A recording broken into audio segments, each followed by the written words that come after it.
And gathering stories, and we'd love to hear you share a story with us. Well, I have a short memory, so I think I'll probably just give you a story related to something I can remember. And we got pretty hungry because we were on the beach, and as you can see, it's a little bit overcast today.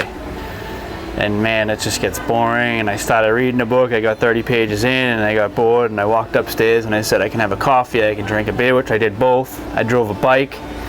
And then Tom over here says, let's go to Wilmington, Delaware and find something to do. And I said, well, yeah, this is Bloomington, North Carolina. ah, shit, wrong one, sorry. That's the meat sweats kicking in. See, meat sweats. I get the meat sweats. I ate too much meat. I had some ribs, and you know how you eat a lot of meat and you get a little bit sweaty afterwards because you ate too much because you got excited about it?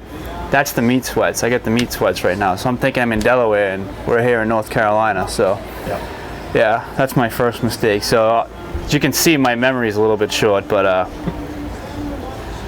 so we ended up here. We were looking to get some food, and I ordered a little bit too much. I had some shrimp and grits, a little bit of it. Laura ate most of that on me, and you had then a cup of bacon. I had a cup of bacon. That was great. That You really. also had crawfish tails. I did. They were all right. I mean, they're pretty good. Where did y'all eat? Front Street Brewery. Front Street Brewery, yeah, I love it. I ate Yeah. there last week. It's pretty good. What story are you looking for him to tell?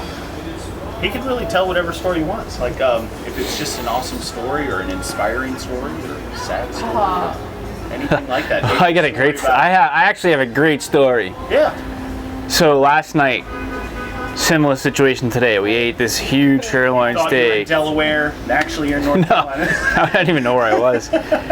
We cooked this big steak. It was like 4 inches thick, I think you should tell this story about when you found a bidet. and it was serious case of the meat sweats. We left a tent on the beach. Thought we could leave it overnight, but it started raining. We forgot about the tent, and what happened was the tent blew away. And we looked at each other and said, do we get the tent or we leave it? Oh, let's get it. I ran out, did a reconnaissance in the middle of a storm. No, I told you. Could have been hit by lightning. Even with meat She sweats. told me to. I did. And I saw the tent, it was upside down. I said, you look secure, looks like it's safe. We're gonna get it in the morning. I ran back in, and this morning we woke up and I looked at Tom and I said, we got something to do today. Kind of like gave him the eye and said, you know, we're gonna get that tent. And Tom saw me looking out the window fondly and said, you know what, I can't leave. Look at you fondly. Yeah, he said, I can't leave Fred alone. I gotta be right with him, and I gotta help him make his way through. And Tom said, Fred, let's go.